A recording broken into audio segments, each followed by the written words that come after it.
Hello guys! Hello Pisces! Welcome dito sa aking channel, Kapalaran 888. Pisces, alamin natin ang timeless message reading guidance para sa'yo. So sa pera to. So pera, trabaho, negosyo, or sa pagkakakitaan, resources, mga windfall, ganyan, kontrata. So tingnan natin Pisces. Ano ba ang paparating para sa'yo? So, this is timeless. This is general reading. Pwede sa lahat to. So, i-connect mo ang iyong intuition, Pisces, sa mga baraha na lumalabas dito sa aking video. Okay? Para resonated ka or para makaresonate ka. And if hindi mo, kumbaga feeling mo hindi naman para sa'yo, so just ignore the message. Okay. Wow. First card natin, Pisces. Congratulations. Ang unang baraha sa'yo dito ay victory. Victory, success. Number 28. So, this is completion, accomplishment, achievements. Kung halimbawa, isa kang Pisces na may business ka, possible na mayroon kang ma-accomplish sa usaping pera to. Kung ito naman ay tungkol sa mga contract signing, dokumento, ganun din, may accomplishment, may victory ka. Triumphant success, victory, abundance, prosperity siya. Doon naman sa mga nagbabalak pa lang about sa trabaho, negosyo, sa anumang pagkakitaan, sinasabi ng baraha na wag nyo nang patagalin pa kasi sinasabi ng baraha kung ano yung parang Midas touch to. Kung ano yung hahawakan mo, Pisces, it will turns out to gold, di ba? Yung parang swerte ka, you are lucky, you are fortunate na makuha yung victory and success. Okay? So, wow. Okay, Pisces.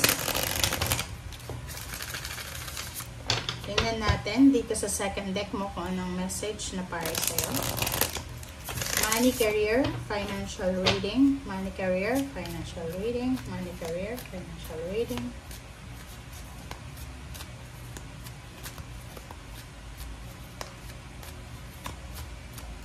Okay. Wow. So, since our card is, reading is material. So, hinahanap natin dito yung upright. So, hindi tayo magbabasa ng reverse.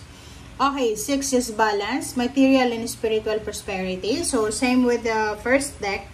Sinasabi sa'yo, Pisces, na maraming magbabago, lalo na sa usaping material and spiritual sa buhay mo. So, sinasabi niya ng baraha sa'yo na kung halimbawa medyo hindi balanse, yung usaping pera mo, marami ka sigurong mga dapat na i-settle na mga expenses or mga bills or anything. Sinasabi ng baraha sa'yo, huwag kang mag-alala kasi papasok na yung balanse sa buhay mo. So, yung material, tangible, pera, and spiritual na pamumuhay mo ay magbabago na. So, kumbaga, kung maganda na yung takbo ng finances mo, mas lalo pa tong magiging prosperous and abundant.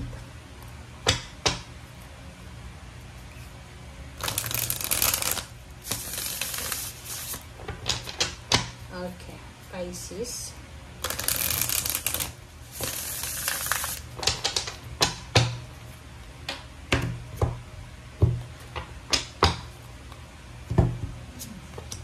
Okay, 4 of coins. Dito sinasabi ng baraha, Pisces, na sa usaping pera, sinasabi sa'yo ng 4 of coins na napaka-importante na maging balanse ka, lalo na sa paghawak ng salapi. Halimbawa, every month, mayroon kang pera na pumapasok sa bank account mo or sa'yo.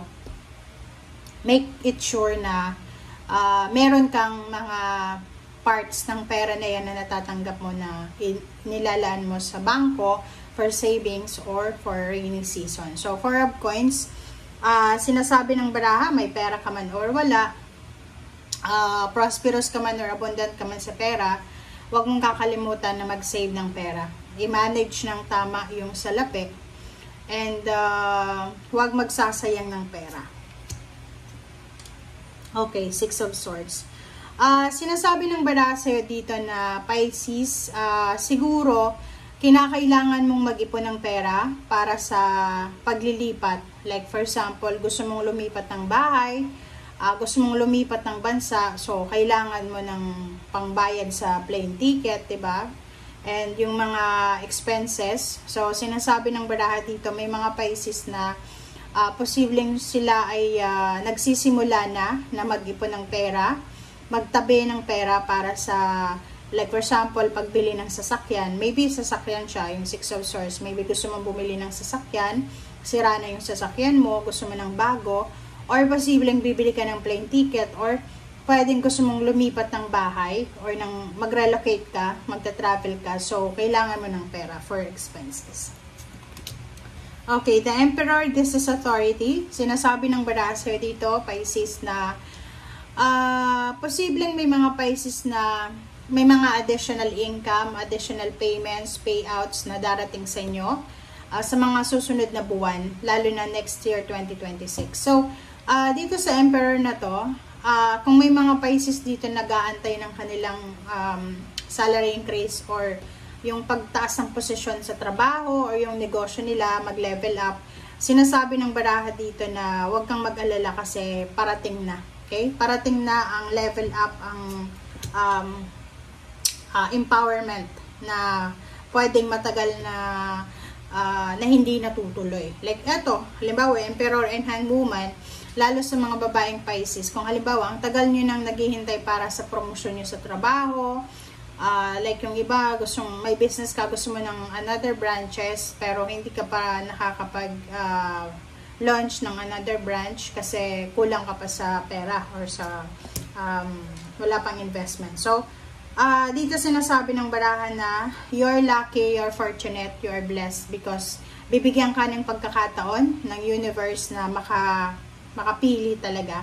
So, kumbaga, halimbawa ngayon, kung feeling imbalance ka, lalo na sa pera, siguro maraming mga tao na may utang sa'yo tapos hindi nagbabayad, sinasabi ng baraha sa'yo na huwag kang mag-alala kasi kahit hindi sila magbayad muna sa ngayon, the universe will give you all the victory, the abundance, and material prosperity. Okay, thank you, Pisces. Magician, yun. So, nandito yung Magician, tapos katapat niya pa yung Four of Coins. Sinasabi ng baraha, mag-iingat tayo, Pisces, sa paghawak ng pera. Okay, mag-iingat ka sa paghahawak ng pera. Okay, so, sa Four of Coins, tsaka sa Magician, sinasabi, Pisces, na kinakailangan mong mag-ingat sa paghahawak ng pera.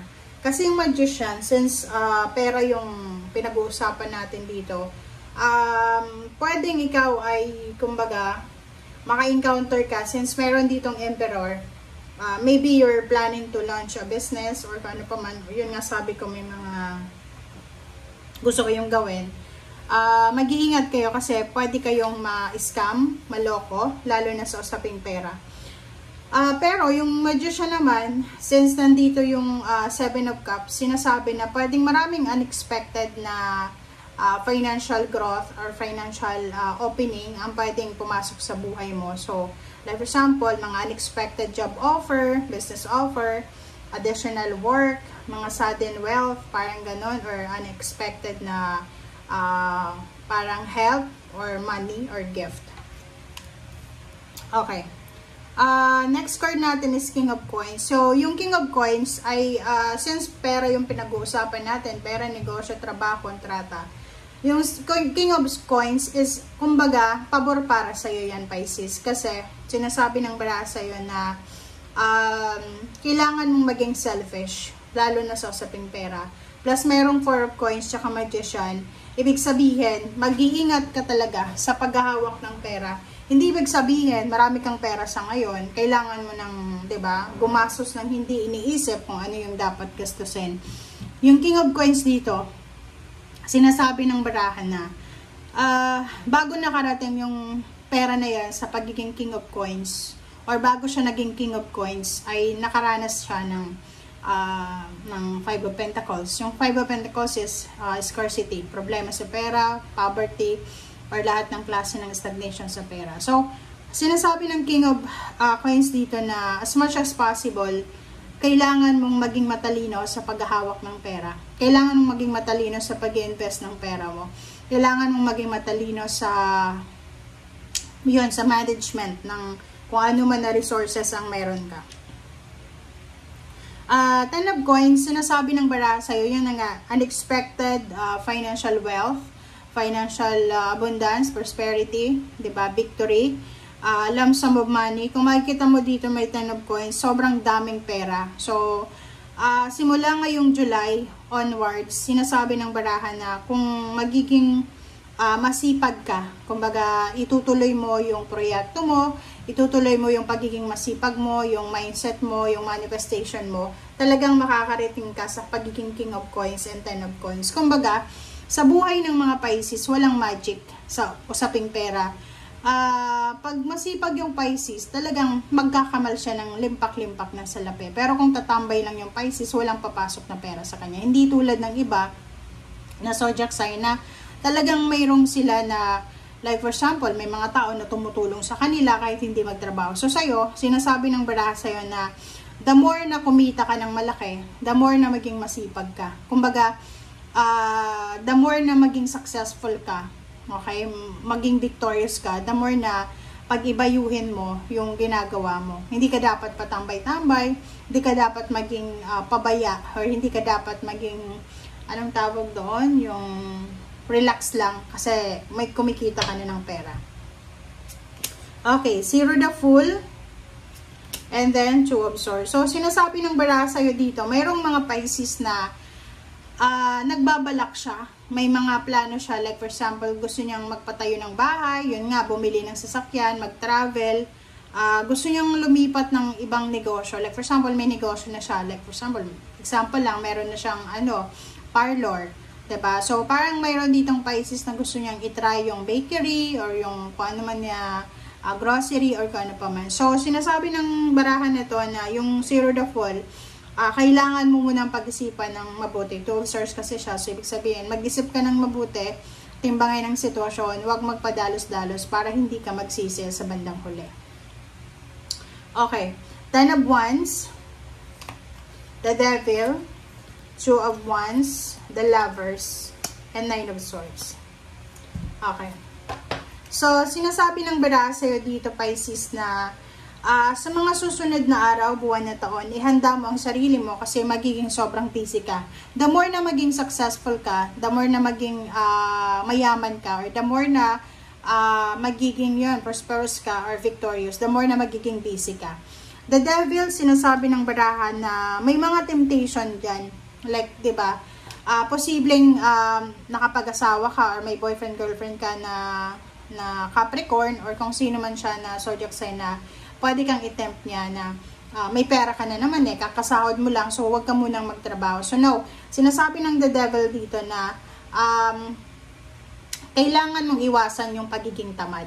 Okay? Two of Wands, sinasabi ng baraha dito, Pisces, na sa usaping relationship and money, sinasabi ng baraha sa'yo dito na siguro yung relationship mo, isa sa mga dahilan kung bakit hindi ka makapag-ipon ng pera. Maybe you are married or you are in a relationship with materialistic na individual, or maybe you have a family member na yun, parang ikaw yung nagtatrabaho tapos sila gastos lang naggastos. So dito sinasabi ng baraha sa'yo na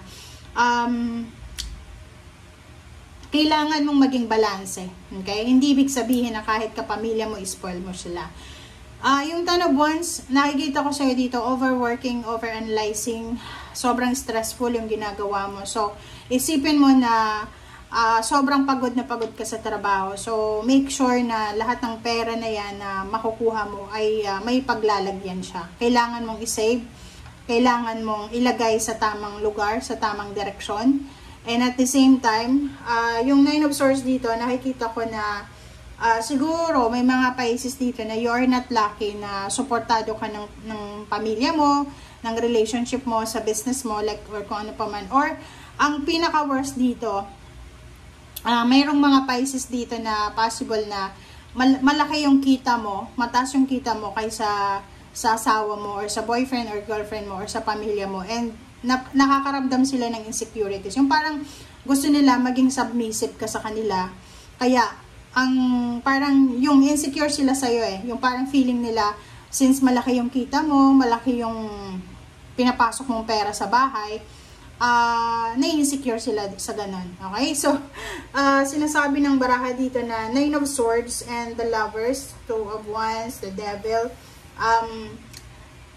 Kahit sino na Pisces na merong kapartner sa trabaho, kapartner sa relationship na nagiging sagabal sa pag-unlad mo, you need to be very, very careful. Kailangan na huwag mo silang isama sa mga plano mo kasi sisirain at sisirain nila yung plano mo. It's because yun nga, may insecurity sila and hindi nila matanggap na mas marami kang pera kaysa sa kanila, or hindi nila matanggap na mas powerful ka kaysa sa kanila. Parang ganun. Especially if you're married to air signs or Gemini, Libra, and Aquarius, Earth signs, Virgo, Capricorn, or Taurus, fire sign, Leo, Aries, Sagittarius. Okay? So, yun guys. Maraming salamat sa panonood, Pisces. Bye!